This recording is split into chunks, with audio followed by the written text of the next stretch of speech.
오늘 우리가 함께 읽은 이 내용은 소위 열문화 비유라고 합니다. 이미 본문을 읽어서 알고 있듯이 어떤 지방에 귀한 한 사람이 있었습니다. 그가 왕위를 받기 위하여 먼 나라로 떠나게 됩니다. 그가 떠나기 전에 종들을 불러 돈을 한 문화씩 주면서 그것으로 자기가 돌아올 때까지 장사를 해서 잘 한번 해보라는 그런 뜻에서 한 문화씩을 10사람에게 통해서 1문화씩을 주게 됩니다. 여기서 말씀에 나오는 한 문화는 오늘날을 비교하면 약 한 4-5개월치에 해당되는 우리의 노무비 정도 됩니다. 따라서 지금으로 환산하면 한 2천만 원 정도 된다고 봐야 될 것 같습니다. 이 20만 원 정도에 되는 시드 머니를 가지고 장사를 해보라는 것이지요. 그러나 한편 그가 왕이 되는 것을 미워하는 자들은 사신을 몰래 보내어서 그가 자기들이 왕이 될 수 없다는 것을 또 인정할 수 없다고 저들은 사신을 보냅니다. 그러나 그는 무사히 왕위를 받아가지고 돌아왔습니다. 왕이 된 이 귀한 이 귀족은 부하들을 시켜서 자기를 반역한 자들을 끌어다가 많은 사람들이 보는 앞에서 처형을 하라고 했습니다. 그리고 한 문화씩을 줬던 2천만 원씩의 이 시드머니를 줬던 그 정도를 불러서 얼마나 장사를 잘했는지 그리고 이득을 남겼는지를 물어보았습니다.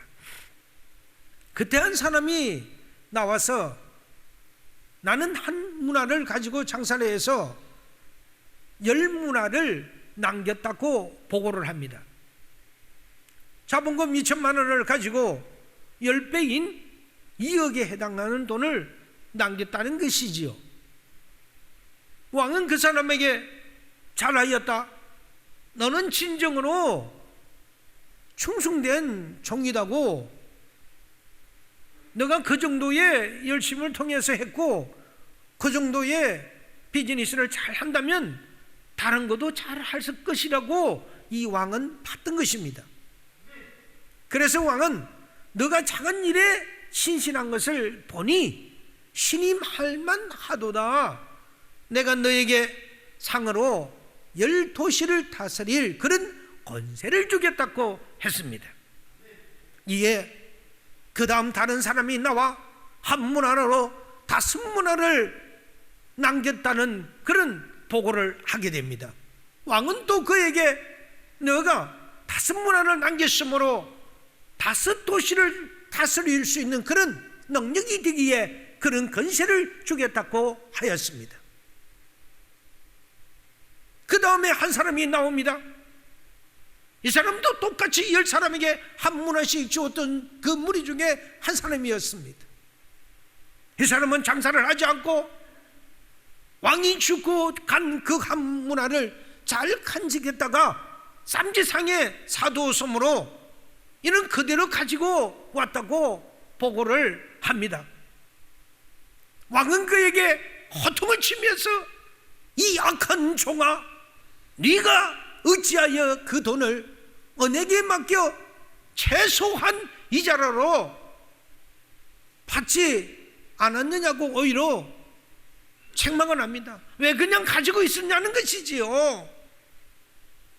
그리고 그 곁에 선 사람에게 그의 돈을 빼앗아라. 그리고 제일 많이 가진 자에게 주라고 했습니다. 그 곁에 선 자가 하지만 그는 많은 돈을 충분히 가지고 있지 않습니까? 라고 왕에게 보고를 합니다. 왕은 그렇다, 누구든지 가지고 있는 자는 더 받을 것이고 가지지 못한 자는 있는 것까지 빼앗길 것이라고 무시무시한 선언을 했습니다. 이 비유는 우리가 너무나도 잘 아는 달란트 비유인 마태복음 25장에 나오는 비교와 내용은 흡사한 것 같은데 아주 전혀 다른 비유인 것입니다. 열문화의 이 비유를 통하여 주님께서 우리에게 주시는 메시지가 오늘 무엇인지 살펴보도록 하겠습니다. 첫째, 분배의 원칙을 알아야 합니다. 본문의 내용을 보면은 왕은 지극히 정상적인 원칙을 세워서 나라를 다스리는 정치를 하는 것을 볼 수가 있습니다. 사람이 둘 이상 모이면 사회라는 이 조직을 형성하게 되고, 그 조직이 형성되면 가장 먼저 법을 세워서 규칙을 정하고, 그리고 그 규칙대로 질서를 세울 수 있기에 무질서가 되면은 이건 반드시 갈팡질팡거리다가 급기야는 사고가 발생되고 맙니다. 그래서 그걸 막기 위하여 모든 룰이 정리되는 것이지요. 그리고 우리는 그런 법도를 지키며 살아가는 것이 질서를 지키고 살아가는 것입니다. 우리나라도 이제 차기 대통령 선거가 그 10여일 앞을 남기고 있습니다. 여당과 야당에서는 대통령 후보를 내세우고 대통령 만들기에 총력을 기울이고 있는 것 같습니다. 그러나 여기에도 반드시 조직의 그 원칙과 질서가 동반되어져야만이 그 조직은 성공할 수가 있습니다. 조직이 갈팡질팡하면은 갈바를 잃어버리고 방향틀을 잃어버리면은 그 조직은 성공할 수가 없는 것입니다.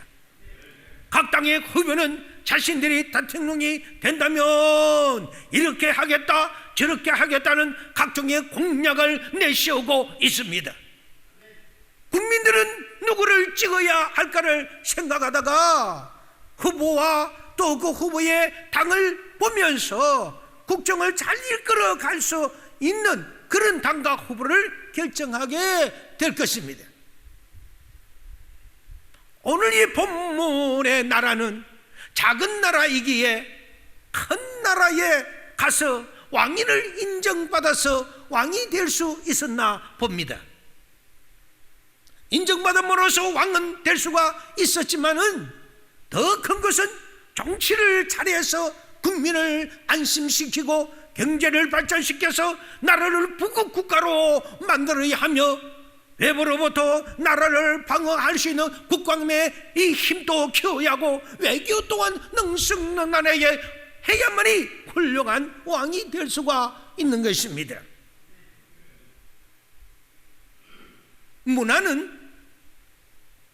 이 문화는 것은 헬라의 동전의 이 명칭으로서 합해 다니는 것입니다.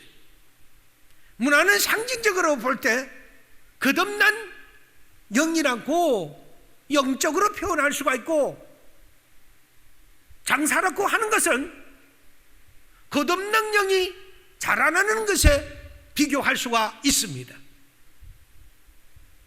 하나님의 선택을 받아서 예수 그리스도를 구주로 믿는 자는 누구든지 거듭났습니다. 기회가 누구든지 주어졌던 것입니다.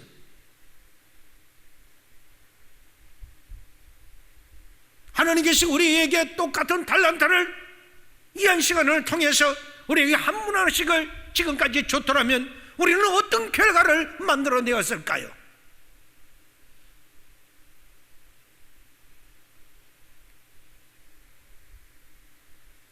거듭났다는 말은 죄로 죽었던 영이 다시 살아났다는 말이지요. 그것을 우리는 중생이라고 합니다. 그 중생한 영은 점점 자라납니다.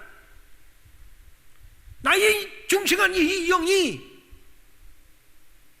하나님의 형상을 점점 이루어가는 그 하나님 말씀대로 지어져 가고, 말씀대로 따라지고, 말씀대로 순종하고, 그렇게 행동까지 하며 모든 범사를 그렇게 살아갈 것입니다.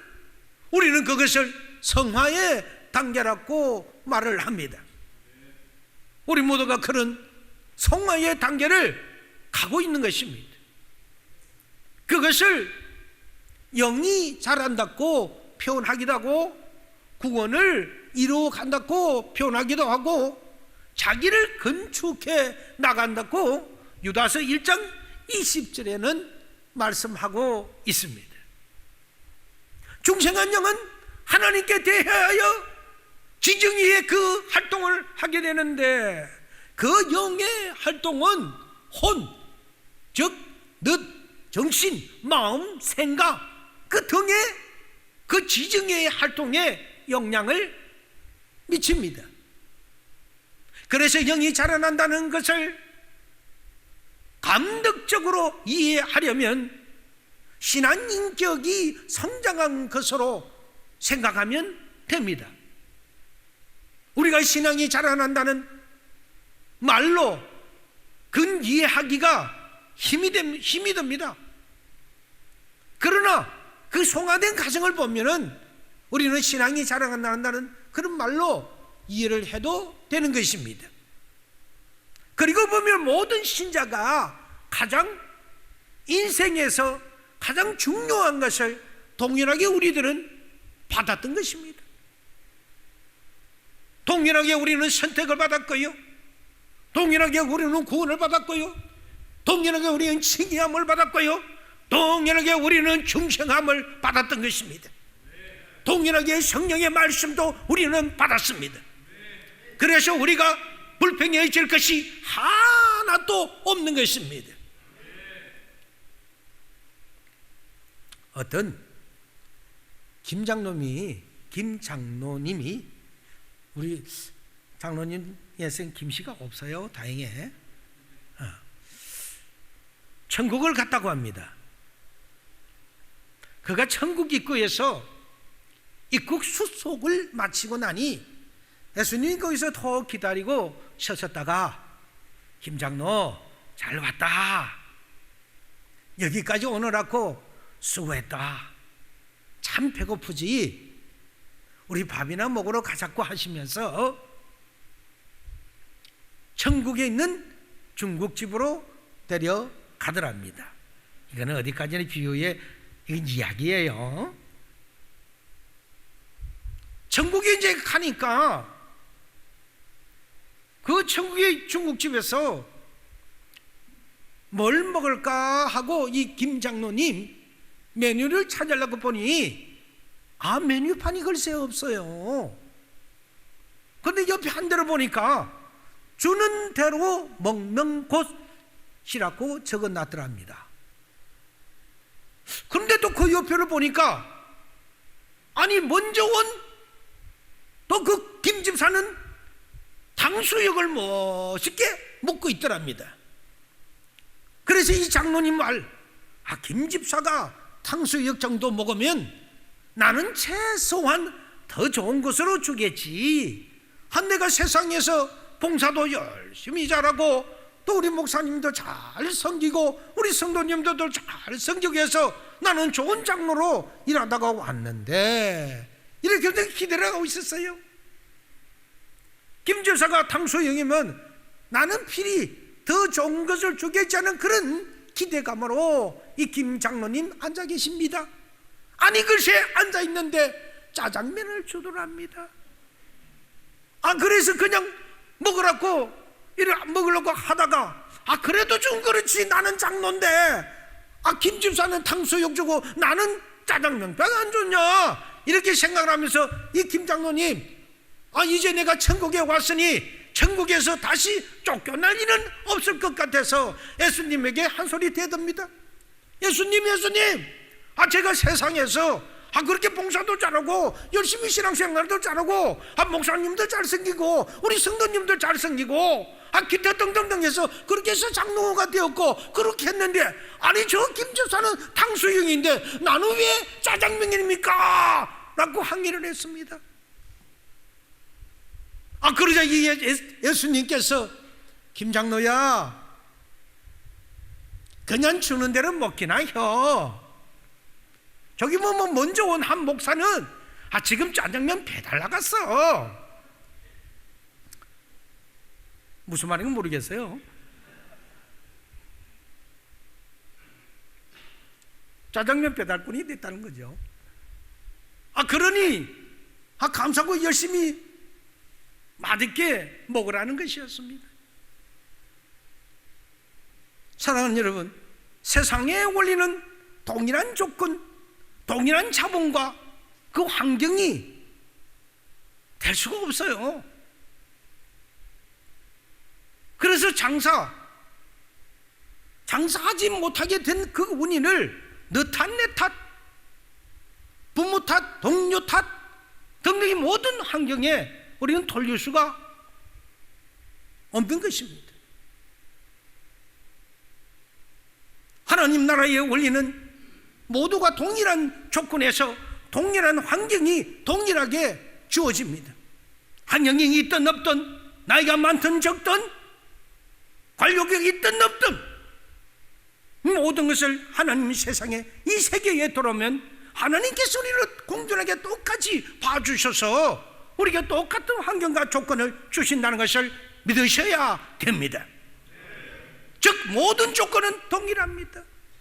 신앙 인격이 자라나는 것은 누구를 탓해서는 안 됩니다.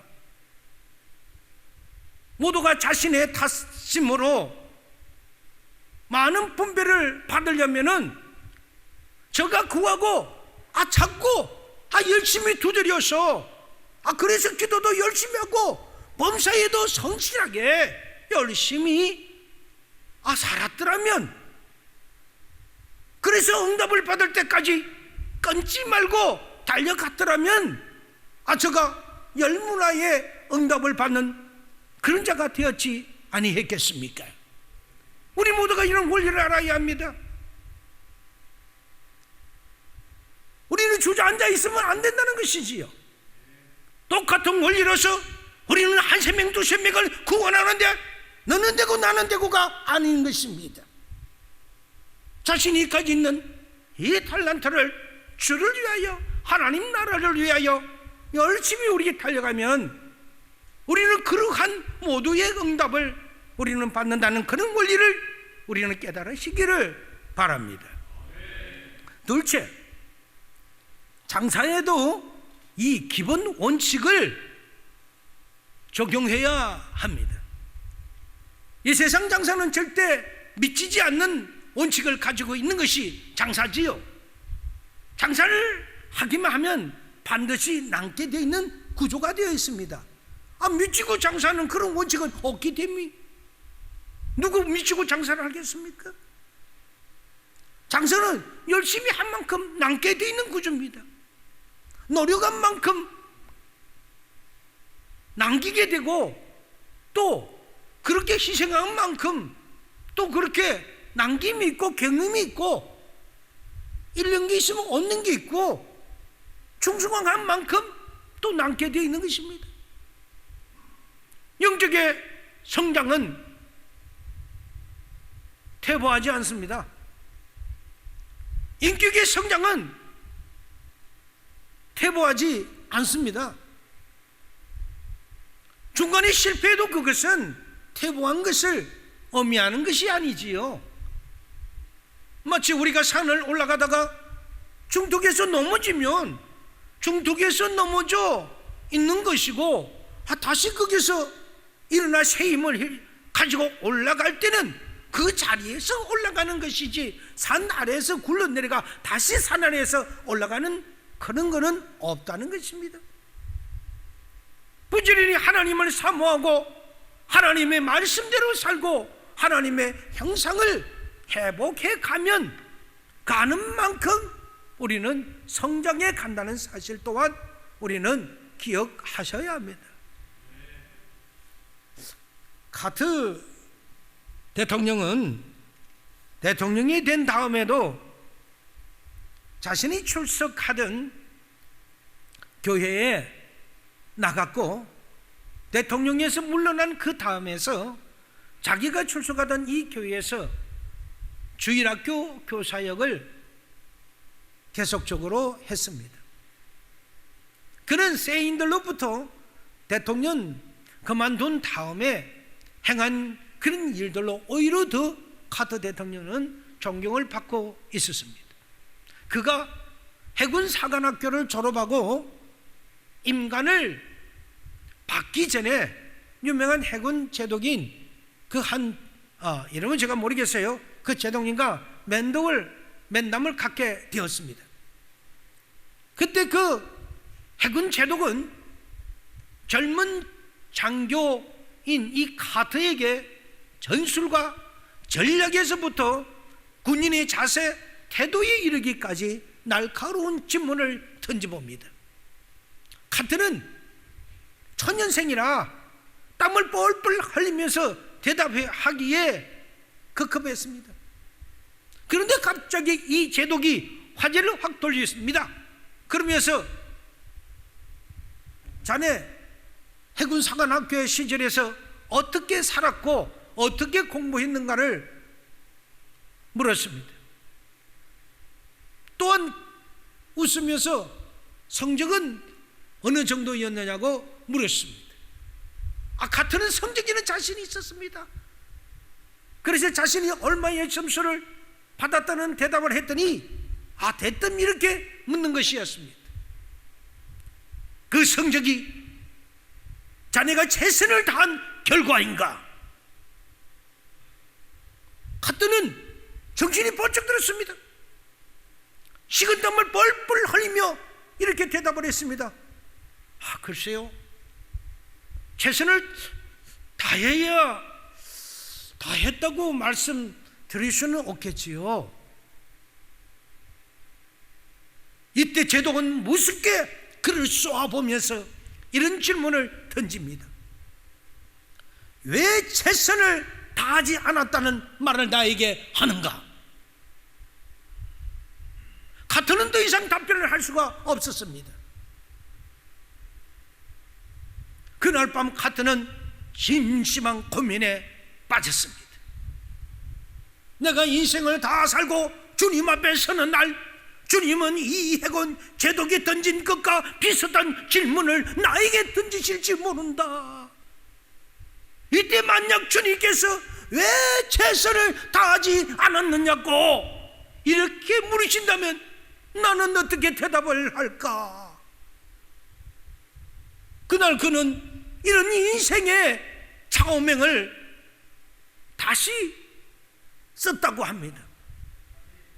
왜 최선을 다하지 않았는가? 세상에서는 노력한 만큼 그 결과가 돌아오지 않을 때가 혹 있습니다. 그러나 하나님 나라의 이 원리는 노력한 만큼 좋은 결과를 얻게 되는 것입니다. 심는 대로 거두고 일한 대로 얻습니다. 그리고 환경을 탓하지 말고 최선을 다해야 좋은 결과를 얻을 수가 있습니다. 하나님 나라의 이 원리를 여러분은 깊이 깨닫고 이 원칙을 세워서 세상 일에도 정녕 내가 최선을 다했는가 하는 좌우명을 카터가 썼을 그 카터의 좌우명을 우리의 신앙에 적용을 한번 해보십시오. 지금까지 우리는 얼마나 부끄러운 신앙의 삶을 살았던가요? 셋째, 천국과 세상에도 상급의 원칙은 있습니다. 주인이 이 상을 주는 이 기준은 장사하여 남기는 것이었습니다. 10문화를 남기는 자에게는 10고을을 다스릴 권세를, 5문화를 남기는 자에게는 다섯 고을을 다스릴 권세를, 그리고 장사하지 않고 남기지 않는 자에게는 있는 자본까지도 빼앗아서 가장 많이 남긴 자에게 주었습니다. 종말에 하나님이 우리를 천국에서 상 주실 때는 장사하여 남긴 만큼 칭찬과 영광과 근세를 줄 것입니다. 구원을 이루는 대로, 영이 자라나는 대로, 인격이 만들어지는 대로 상을 주십니다. 많은 영혼들을 우리는 똑같은 구조 속에서 많은 영혼들을 구원해내는 것이, 그것이 세상에 하나님의 영적인 장사입니다. 우리가 수집마다 하려면 영적인 장사로서 수많은 영혼을 우리는 구원해내야 되겠지요. 그래서 하늘나라에 우리는 상급을 바라보는 것입니다. 마태복음 16장 27절에 인자가 아버지의 영광으로 그 천사와 함께 오리니 그때에 각 사람이 행한 대로 내가 갚으리라고 했습니다. 그때의 말씀대로 만들어진 자는 생명의 멸류관을 얻습니다. 갖는 환난과 유혹 속에서도 끝까지 하나님의 약속을 믿고 인생을 다 바쳐서 충성한 이 보상은 멸류관인 것입니다. 하지만 말씀대로 만들어진 것이 전혀 없는 자는 부끄러운 구원을 당하게 됩니다. 제가 어릴 때 듣던 천국 얘기 가운데 이런 얘기가 있습니다.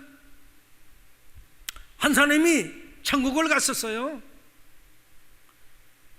그 천국을 보니까 각 사람들이 금으로 된 멸류관을 번쩍번쩍 된 걸 쓰고 찬양을 하고 있어서 자기도 그 금멸관을 쓰려고 가보니 자기 이름이 거기에는 없더라는 것입니다. 그래서 옆으로 가니 은멸류관을 쓴 사람들이 또 찬양을 하고 있는 것이었습니다.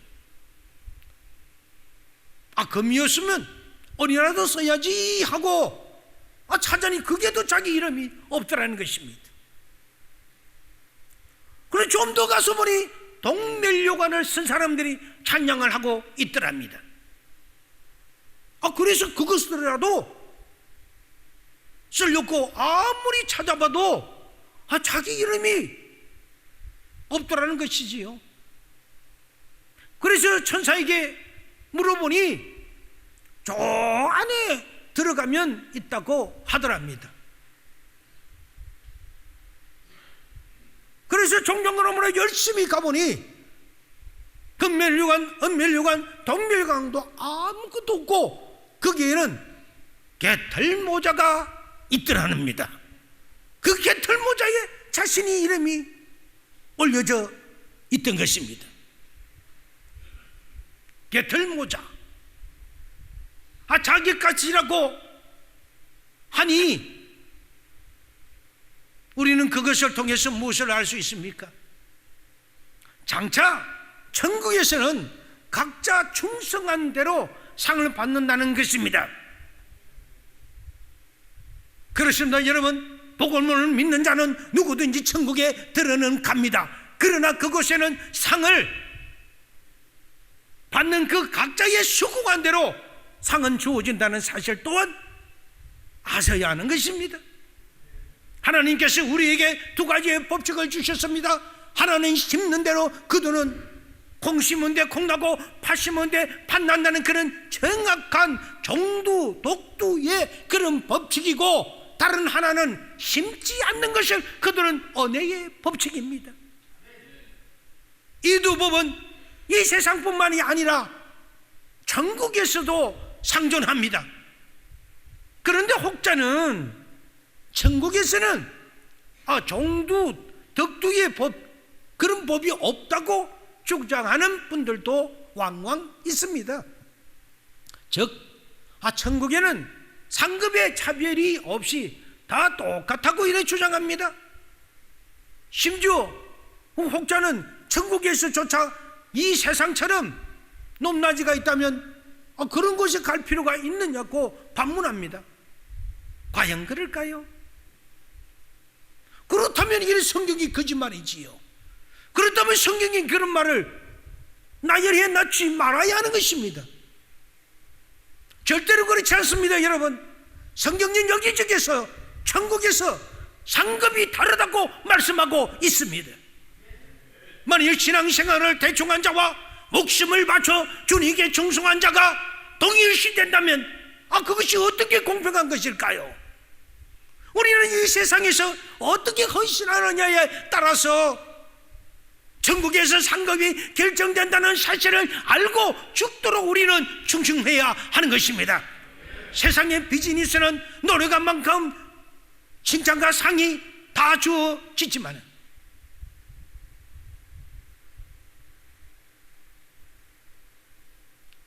그러나 그것도 세상에서도 모든 것이 다 동일하게 주어지지는 않는다고 했습니다. 여기에는 수많은 함수가, 우리가 모르는 이 함수가 있기 때문인 것입니다. 세상은 너무나 복잡해요. 그러나 하나님 나라의 이 장사는 성실하게 노력하는 만큼 결과를 얻게 되고 그에 합당한 칭찬과 상급이 주어집니다. 왜냐하면 하늘나라의 장사는 실패가 없기 때문입니다. 우리는 한 명의 영혼이라도 건져내야 합니다. 한 사람이라도 구원하지 못한 그런 자는 악한 자라고 책망받았던 이 사실을 보시길 바랍니다. 귀인이 돌아와 왕이 되었습니다. 그리고 한 문화를 내어놓은 자가 있었으니 그는 이렇게 말했지 않습니까? 우리 다 같이 한번 21절을 한번 봅시다. 이는 당신이 험한 사람인 것을 내가 무서워함이라. 당신은 두지 않는 것을 취하고 심지 않는 것을 거두나이다. 심지 않는 것을 거두나이다. 왜 주인이 장사하라고 준 이 세상말로 한 2천만 원 되는 것을 가지고 열심히 장사를 하지 않고 그거를 어디에 수군에 사두었다가 전단을 끼고 다니다가 그것은 마치 한 문화를 맡긴 그 주인을 자신은 잘못 알고 있었기 때문인 것입니다. 그리고 이처럼 험한 말을 하고 있지 않습니까? 그러자 이 한 문화를 준 주인은 뭐라고 말을 했습니까? 22장과 23절을 보십시오. 주인이 이르되 이렇게 이야기합니다. 악한 종아 라고 시작을 하고 있어요. 악한 종아, 네 말대로 너를 심판한다. 네가 한 말대로 내가 심판하겠다. 너는 내가 두지 않는 것을 취하고 심지 않는 것을 거두는 엄한 사람인 줄 알았느냐? 그러면 어찌하여 내 돈을 은행에 맡기지 아니하였느냐? 왜 네한테 주냐 이 말이죠. 은행에 맡기고 가지. 그리 하였다면 내가 돌아와서 차라리 이자라도 내가 취할 것, 이것을 모르느냐는 것이지요.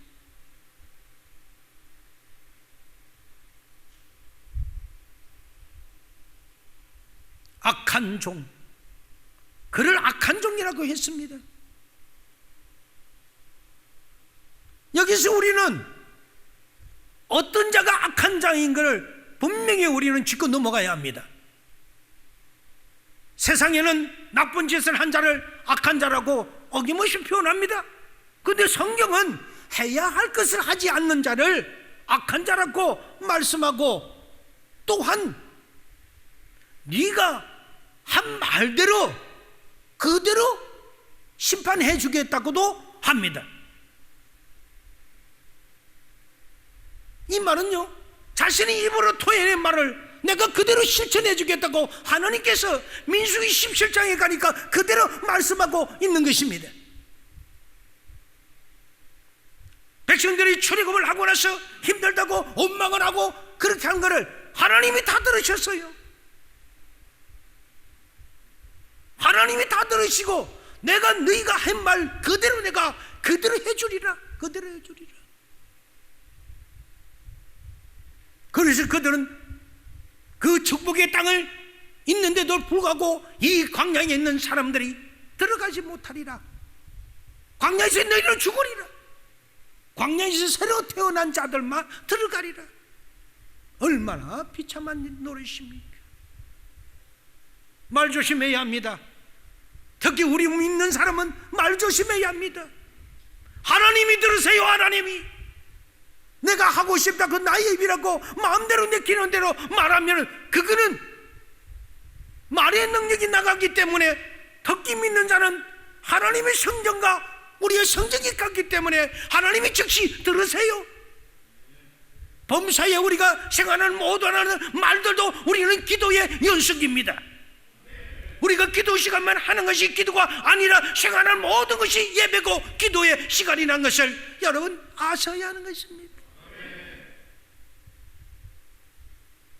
이 왕이 내가 네가 한 말대로 너를 심판하겠다고 그렇게 말을 합니다. 아무것도 하지 않고 그냥 한 문화를 쌓아두었던 그는 주인이 저에게 준 그 기회를 악으로 표현하고 있습니다. 당신은 독하고 엄한 사람이라, 무서운 사람이라고 말을 합니다.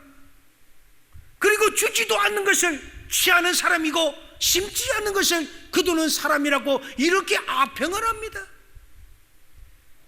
이쯤 되면 주인은 아연지색할 것입니다. 그금 2천만 원을 10사람을 불러서 각자 2천만 원을 주고서 먼 길을 떠나면서 내가 열심히 장사를 한번 해보려고 기회를 주었는데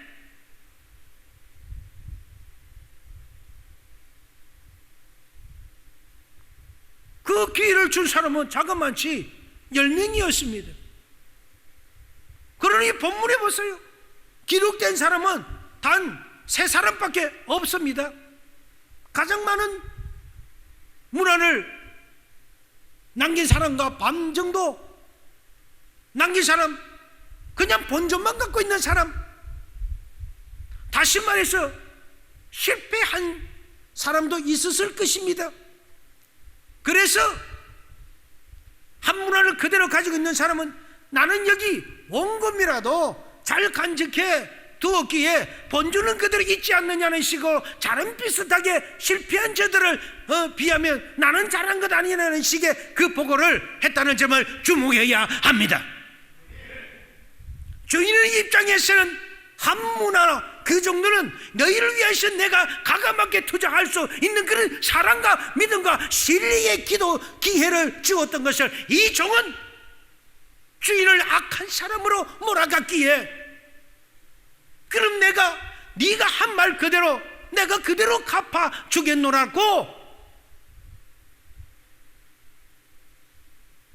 그렇게 본문은 말을 하고 있습니다. 이게 사람이 사는 이치겠지요. 우리는 배짱이처럼 그냥 앉아있으면 안 되는 것입니다.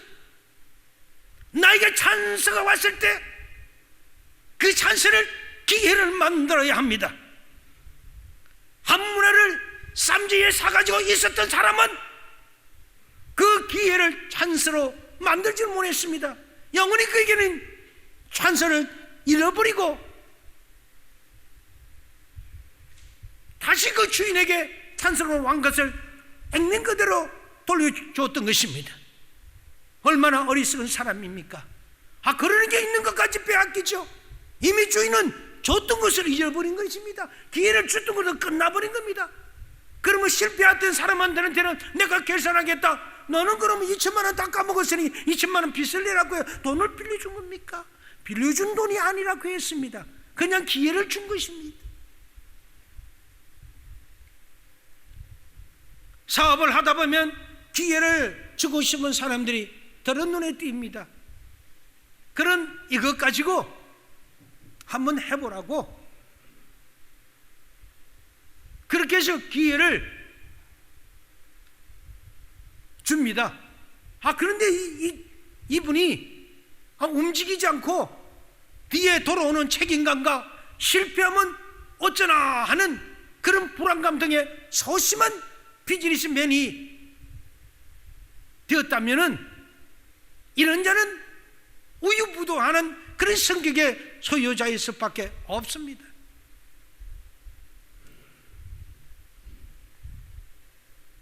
어떤 것을 줘더라도 그는 성공시키지 못합니다. 한 문화를 줘서 10문화를 남겼던 그에게는 어떤 것을 줘도 10문화를 남길 수 있는 그였기에 이 왕은 너무나도 정확한 지적을 갖고 네가 10문화를 남기시니 10국을 다스릴 수 있는 그런 능력도 있도다라고 해서 10개의 도시를 그에게 다스릴 수 있는 권능을 주었던 것입니다. 하늘나라의 일을 보십시오. 이것은 예수님께서 이 비유에서 한 문화로 장사해서 10문화와 5문화를 남기고 한 문화를 그대로 가지고 왔다는 것에 무슨 의미를 두었는지 우리는 알아야 합니다. 그것은 어떤 좋은 복음을 전파해서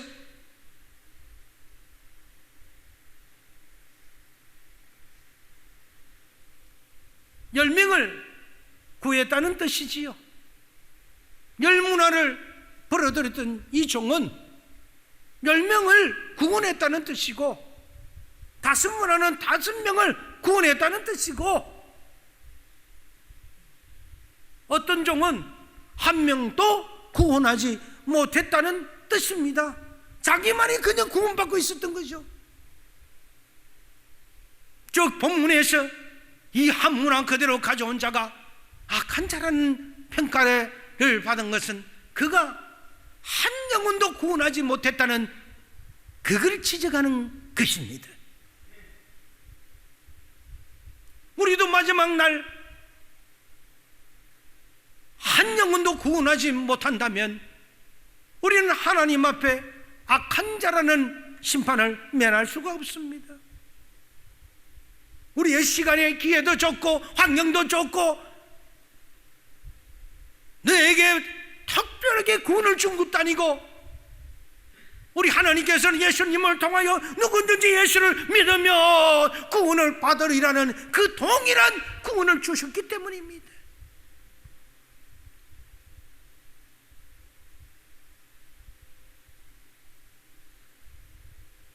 사복음서 모두의 선심말이에는 보면은 복음을 전파하라고 말씀을 마치고 있습니다. 사도 바울은 하나님 나라와 그의 다시 오실 것을 두고 엄히 맹하노리 너는 말씀을 전파하라고 명령하였습니다. 따라서 우리는 마땅히 복음을 전파해야 합니다. 단 한 사람에게라도 복음을 전파해서 구원을 받게 해야 하는 것입니다. 먼저 받았으니 내가 받은 그 은혜를 너무 감사하고 감사하여 복음을 모르는 자에게 그냥 주면 죽음이 그 지옥으로 둥둥둥둥 떠내려가는 그 자를 불쌍해서 우리는 그를 끌어들여야 됩니다. 복음이 그라고 이 기쁜 소식이 우리 예수님이 이 땅에 오셔서 나를 구하고 너를 구하고 우리 예수님의 그 복음은 우리가 같이 믿고 우리가 그날이 언제가 될지 모르지만 우리는 그날에 누구든지 죽음이란 것은 있기에 우리가 그날 그때에 가면 하늘나라에서 우리는 상급이 기다리고 있으니 이 상급을 우리가 같이 받잡고 같이 동참받았고 얼마나 고귀한 일들입니까? 이것을 물질로 표현할 수가 있겠습니까? 이 세상 어느 먹으라도 표현할 수가 없는 것이 복음을 전하는 일입니다. 이제 말씀을 마칠까 합니다. 열문화 비유의 이 핵심은 예수께서 심판주로 다시 오셔서 복음을 전가하는 자들에게는 상을 주시고 그렇게 하지 않는 자들에게는 준엄한 책망이 있을 것을 말씀하셨습니다. 우리 모두 복음을 전하는 일에 탁월한 자가 되어서 진정 금년 마지막 이 한 달을 남기고 있기에 이 달이 다 가기 전에 단 한 명의 한 영혼이라도 우리는 구원시켜서 주님 앞에 섰을 때에 잘하였더라 칭찬받는 그런 우리 모두가 되시기를 주의 이름으로 축원드립니다.